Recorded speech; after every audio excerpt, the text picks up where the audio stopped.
E.N.D. here. Cheating in Magic the Gathering is bad. Apart from it's forbidden and goes against the rules, it also goes against the spirit of the game. But cheating in Magic the Gathering, it's not rare. On the contrary, from experience, I believe that cheating is quite common. Having players taking advantage of opponents, especially if these opponents are naive or new into the game.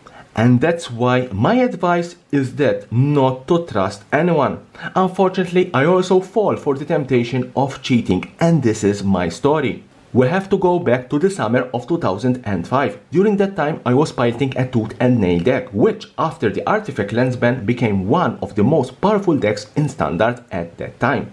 The strategy was simple: ramp as much as possible using the Tron lens, fetch them with Sylvan Scrying, or play as much basic lands as possible with Reap and Sow, Kodama's Reach, or Sakura Tribe Elder. And then cast, obviously, Tooth and Nail with Entwine.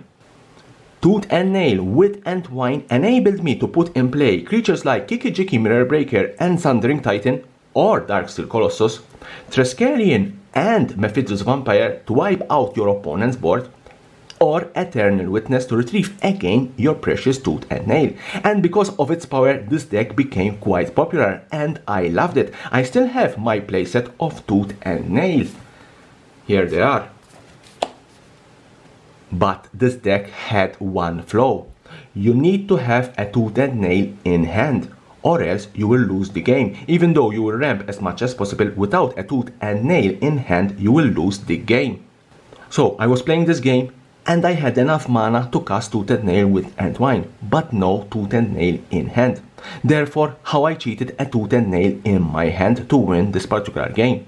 Told you that this particular deck had cards like Sylvan Scrying, Sakura Tribe Elder, Reap and Sow, and Kodama's Reach that frequently I needed to search my library for a land card and then I shuffle.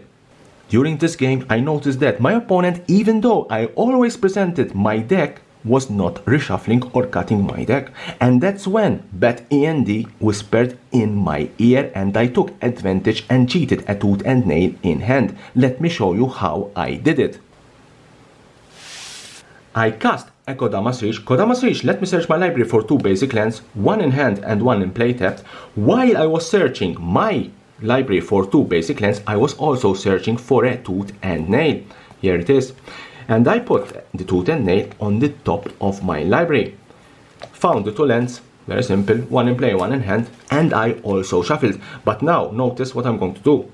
I'm going to put my finger on the top card of my library. Remember, the top card of my library is the Tooth and Nail, so I'm going to put my finger there.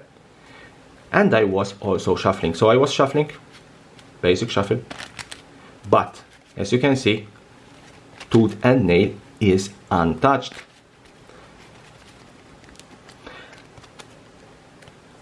I presented my deck to my opponent, and as predicted, my opponent didn't reshuffle or cut my deck. On my next turn, I draw the card. Obviously, it was the Tooth and Nail, and I went for the win. Personally, I feel ashamed that I used a so lame trick to win the game. But there are two things that I learned from this episode. First, never trust an opponent. Never. Even though it's your best friend, never trust an opponent. Even though it's your husband, wife, girlfriend, or boyfriend, never, never, never trust your opponent. And second, always reshuffle or cut a deck when opponent searches their library or at the beginning of a game. It's a small task that can save you a game. If my opponent shuffled my deck or cut my deck, I would probably have lost the game. Leave me a comment below. What do you think about my experience? What do you think about people cheating in Magic the Gathering? And here's the subscription button. Subscribe for my channel for more and more interesting videos about Magic the Gathering and the collectible world.